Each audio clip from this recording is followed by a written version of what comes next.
ইউনিয়নের মাগুরা ঝিকরগাছা উপজেলার মাগুরা ইউনিয়নের মিস্ত্রিটালা গ্রামে পিন্টু তরুণ একজন নার্সারি উদ্যোক্তা। তো আমরা এখানে এসেছি। তো পিন্টু, আপনার এখানে তো বিভিন্ন উন্নত মানের ইন্ডিয়ান জাতের দেশি বিদেশি বিভিন্ন ফলজ গাছের চারা আছে, তাই না? তো এইখানে আমরা এই ইউনিটটা দেখতে পাচ্ছি, এই ব্লকটা দেখতে পাচ্ছি যে ওই রামভুটানের চারা, ইন্ডিয়ান জাতের সব রামভুটানের চারা। এটা মূলত আসলে থাইল্যান্ড থেকে আসে, ঠিক আছে? এটা আমাদের থাইল্যান্ড থেকে সরাসরি, তো আমাদের ইম্পোর্ট লাইসেন্স নাই, এই জন্য আমরা ইন্ডিয়ার মাধ্যম দিয়ে এগুলো আমরা নিয়ে আসি, ঠিক আছে? কিন্তু এটা অরিজিনাল থাইল্যান্ডে হয়, থাইল্যান্ডেরই জাত এগুলো, থাইল্যান্ডের ইন্দোনেশিয়ার জাত। এবার ইন্ডিয়া কেরালা এগুলো সংগ্রহ করে ওরা বাণিজ্যিকভাবে বাগান করেছে এবং সেখান থেকে আমাদের সংগ্রহ করা, এটা ইন্ডিয়া কেরালা থেকে ইম্পোর্ট করা। তুমি কি বাংলাদেশে বেনাপোল থেকে চারা বেনাপোল আমাদের মাধ্যমে নিয়ে আসো? তুমি নিজে কি ইম্পোর্টার? আমাদের লাইসেন্স আছে এবং ইম্পোর্টার এবং আপনাদের সরকারি ভ্যাট ট্যাক্স দিয়ে নিয়ে আসা হয়। না তো তোমার এলসির কাগজ দেখাতে পারবা? হ্যাঁ, এলসির কাগজপাতি আছে, এলসির কাগজগুলো দিতে হবে। এগুলো কোন জাত থেকে? থাইল্যান্ডের?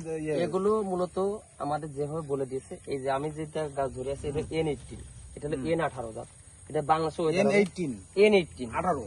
আর এই যে ছোট পাতা যেটা দেখছেন এটা স্কুল বাই জাত এবং দুইটা হলো লাল জাত, দুইটা লাল জাত। তোমার এখানে কয় জাতের নাম? আমার কাছে স্কুল বয় এবং N18 এবং E35 তিনটা জাত আছে বর্তমানে। তাহলে স্কুল বয়, N18 আর E35।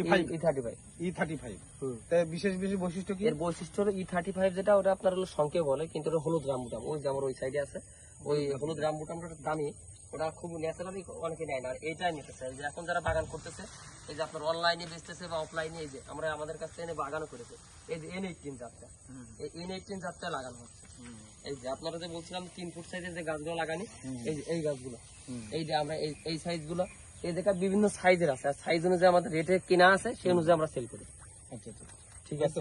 এই দেখেন, এটা কলমের অংশ, অনেকে তো বলে বীজের চারা, এই যে কলমের অংশটা আপনার দেখেন, এই হলো বীজের অংশ আর এই হলো কলম অংশ, দেখেন এটা আপনার গ্রাফটিং এবং সিডলিং আছে আমাদের পাশে, ওই যে ওই সাইডে বড় বড় সিডলিং করেছো তুমি এখানে নিজে করেছো? না, এগুলো আমাদের সব আনা। এই জায়গায় রামবুটান যে তারা বীজ থেকে যেটা, সেটাও তুমি এটা ইন্ডিয়া থেকে নিয়ে আসা। আর আমাদের এখানে বীজ আসে, কিন্তু ওরা ওই চারা ভালো হয় না, ওদের যে চারা কোয়ালিটি থাকে আমাদের এখানে সেটা হয় না। তাহলে মনে হয় যে N18 এবং স্কুল বয়, এটা N18টা মানে সবচেয়ে ভালো জাত এবং আমার নিজের বাগানও এটা ফল আসছে এবং আমি বাগানে দিচ্ছি, তাদেরকেও বাগানে ফল আসছে। কতদিন পরে এই যে সাইজের গাছ আছে, এটা লাগানোর পরে ফাঁকা জায়গা লাগাতে হবে এবং পরিচর্যা করতে হবে। এটা মিনিমাম 3 বছর লাগবে স্যার। 3 বছর? জি। আচ্ছা। অনেকে বলবে যে 1 বছরে জীবনে ফল আসবে না স্যার।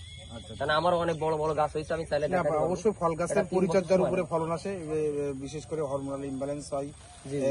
তবে রামবুটাম লাগাইলে সেগুলো প্রতিনিয়ত ফল গাছে মিনিমাম আমরা যেটা বলি 4 থেকে 5 বার পরিচর্যা করতে হবে, যে কীটনাশক আছে এবং বছরের বয়স ভেদে বিভিন্ন ধরনের জৈব সার বালাইনাশক স্প্রে করতে হবে। হ্যাঁ, আর এটা গাছটি যাতে রোদ পায়, বেশি সারা বছরব্যাপী রোদ পায়। জি, ঠিক আছে? মাটি টেস্ট করতে হবে, মাটিটাও টেস্ট করতে হবে। সব কথার এক কথা, রামবুটামের আমি যা দেখলাম ওদের ওখানে জাত আছে 2-3টা জাত সার লাগাইছে, কেউ এক জাত লাগায়নি। যেরকম দেখাচ্ছে পাশাপাশি N18 লাগাইছে, আবার স্কুল বয় লাগাইছে, আবার হলুদ রামবুটাম লাগাইছে, ওটা একটা পরাগায়ন্ত হয়। 3-4টা জাত লাগালে কি হয়? পরাগায়ন্ত হয়। ঠিক আছে? এই জন্য ওটা ফলনও ভালো হয়। ঠিক আছে, ধন্যবাদ। ঠিক আছে। আর কি আছে তোমার এখানে? আমার কাছে এভরিথিং, এবং রামবুটান